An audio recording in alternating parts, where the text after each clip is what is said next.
안녕하십니까, 김석기 목사입니다. 오늘 9월 9일 성경 본문은 창세기 20장입니다. 오늘 창세기 20장의 본문 내용은 1절에서 2절로 아브라함이 낯선 곳에서 자신의 생명이 위협당하자 아비멜렉을 속여 아내 사라를 누이라 하고, 또 3절로 7절은 아브라함이 자신을 속인 사실을 모르는 아비멜렉이 범죄하기 전에 하나님이 개입하시고, 또 8절로 13절은 아브라함의 변명하는 모습이 나오고, 14, 18절에 아브라함의 또 중재하는 또 모습이 나옵니다. 결국 아브라함의 기도를 들으시고 아비멜렉의 아내와 여종이 다시 출산하게 되는 내용입니다. 아브라함이 해를 거듭할수록 신앙의 성숙한 모습을 보인 적도 있으나, 믿음의 조상 아브라함이라고 불리는 이 아브라함도 어쩔 수 없이 인간적인 연약한 모습을 보입니다. 특별히 오늘 본문의 잘못은 창세기 12장에 바로왕 앞에서 했던 잘못과 똑같은 내용입니다. 오늘 본문 11절에 이곳에선 하나님을 두려워함이 없어서 자신이 죽을 수 있다는 두려움이 생긴 아브라함이 하나님의 보호하심을 믿지 못하고 아내를 빼앗길 위기에 처해서 아내를 누이라고 속였다고 변명합니다. 잠언 29장 25절에 사람을 두려워하면 올무에 걸리게 되거니와 여호와를 의지하는 자는 안전하리라. 마태복음 10장 28절에 몸은 죽여도 영혼은 능히 죽이지 못하는 자들을 두려워하지 말고 오직 몸과 영혼을 능히 지옥에 멸하시는 자를 두려워하라. 세상을 살 때에 약속의 자녀들에게도 위기와 위험한 때가 있을 수 있습니다. 그럴 때 우리는 우리 죄를 위해 죽으시고 부활하신 예수님을 믿고 예수님의 길을 따르는 자는 반드시 구원받는다는 복음, 그 약속의 말씀을 붙들고 승리하시길 축복합니다. 믿음의 조상인 아브라함의 이런 연약한 모습이 성경에 나온 이유는 무엇일까요? 첫째는 전적인 인간의 타락, 인간으로서 스스로 구원받을 수 없다는 모습을 보여줍니다. 로마서 7장 19절에서 20절로 내가 원하는 바 선은 하지 아니하고 도리어 원치 아니하는 바 악을 행하는도다. 만일 내가 원치 아니하는 그것을 하면 이를 행하는 자는 내가 아니요 내 속에 거하는 죄니라.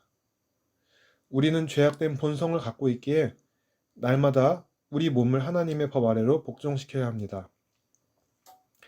고린도전서 9장 28절에 내가 내 몸을 처 복종하게 함은 내가 남에게 전파한 후에 자기가 도리어 버림이 될까 두려워함이로라. 두 번째로는 우리의 구원은 이제 21장에 태어나게 될 이삭, 그 이삭을 통해서 약속의 자손, 즉 어린 양 예수 그리스도의 대속을 통해서만 우리의 구원이 가능하다는 것을 보여줍니다. 오늘 연약한 인간 아브라함의 모습에 주목할 것이 아닌 아브라함의 문제에 개입하셔서 문제를 선하게 해결하시는 하나님을 바라봐야 할 줄 믿습니다. 하나님이 막으시지 않으면 죄성을 가진 인간은 어쩔 수 없이 죄로 달려가는 인간의 모습을 봅니다. 인간 아브라함이 아닌 하나님의 구속의 관점에서 오늘 본문을 바라봐야 되는 것입니다. 아브라함의 아내 사라를 탈취하려는 이 음모는 단순한 어떠한 남녀 간의 문제가 아닌 하나님의 구원 계획, 즉 열국의 어미라 칭해지는 사라, 여자의 후손이 나오는 것을 막으려는 사단의 계획인 것입니다. 이러한 사단의 방해에도 불구하고 하나님의 구속의 사역은 계속 진행되어짐을 알 수 있습니다. 하나님은 아비멜렉에게 꿈으로 나타나셔서 아브라함의 아내를 빼앗기지 않도록 막아주십니다. 그리고 아브라함을 선지자라고 표현하십니다.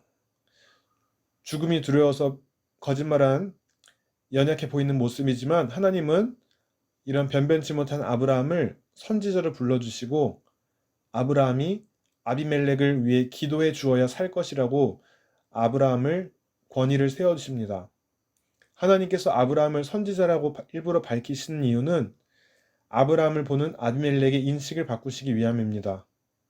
아비멜렉은 개인적인 이유로 뿐만 아니라 아브라함이 힘 있는 족장이니까 그 누이라고 말했던 사라와 결혼 관계를 통해서 동맹 관계를 가지려고 했던 것입니다.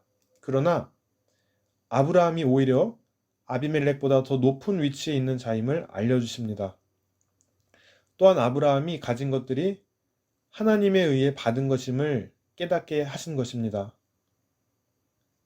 우리도 우리 각자의 일터와 처소에서 생활하지만 우리 역시 하나님의 말씀을 세상 사람들에게 엄중히 선포하는 복음의 일꾼, 선지자의 사명이 있음을 기억하시고 잘 감당하시길 바랍니다. 하나님은 믿음의 후손인 우리를 통해서 세상을 향한 구원의 다리 역할을 하는 중요한 통로로 보고 계십니다. 8절에 아비멜렉이 하나님의 잘못을 지적받은 뒤에 솔직히 자신의 잘못을 인정하였습니다. 아브라함이 자신을 오해하게 하여 자신만의 잘못이 아니라고 할 수 있음에도 불구하고 그것을 인정한 것입니다. 하나님이 잘못했다고 우리에게 알려주실 때 겸손한 마음으로 우리의 잘못된 점을 고백하는 용기와 믿음이 다 있으시길 바랍니다. 남탓하며 불평하는 것이 아니라 내 잘못을 인정하고 돌이켜서 회개하면 하나님이 용서해 주시고 회복시켜 주시는 것입니다. 내가 진실되게 살지 못해서 나뿐만 아니라 타인까지 원하지 않게 죄된 삶을 살 수 있다는 것을 오늘 본문을 통해서 알게 되었습니다. 그래서 오늘 나의 언행 심사 가운데 거짓이 없기를 기도하며 다른 사람을 실족하게 하지 않기를 소망합니다. 두려움이나 체면 등으로 거짓말을 한 적이 있다면 내 거짓으로 인해 피해 입은 자들을 향해 그들이 하나님과에 막힌 것이 있다면 풀려지도록 기도해야겠습니다. 17절에 부끄러운 모습을 보인 아브라함을 하나님은 끝까지 언약하신 바를 통해 선지자로서 권위를 행사하게 하시며 기도하게 하십니다. 오늘 본문의 선지자란 말은 구약에서 최초의 명시적인 언급입니다. 선지자의 가장 중요한 임무는 죄인들을 위한 중보 기도에 있습니다. 오늘 아브라함의 기도를 들으시고 생명의 주관자 되신 하나님이 18절에 아비멜렉의 집에 닫혔던 모든 태를 열어주십니다.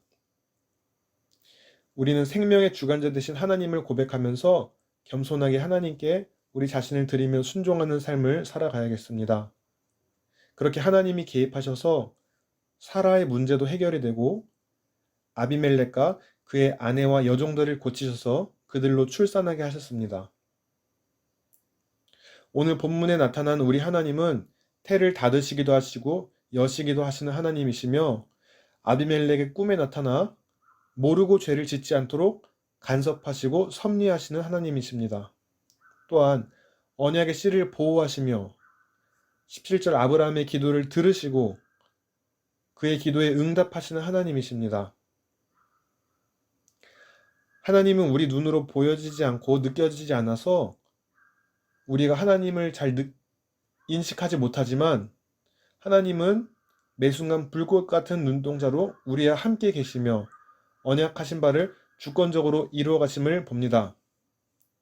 그 하나님께 감사하며 약속의 후손으로 오신 우리 예수님을 닮아서 우리도 진실하게 살아가게 되길 소망합니다.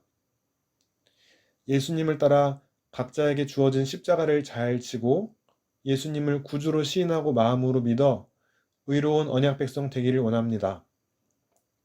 그리고 우리를 통해 언약의 후손들이 많아지게끔 우리가 복음 전파와 중보기도의 사명을 잘 감당해서 하나님의 나라가 우리를 통해 확장되기를 예수님의 이름으로 축복하고 기도합니다. 아멘.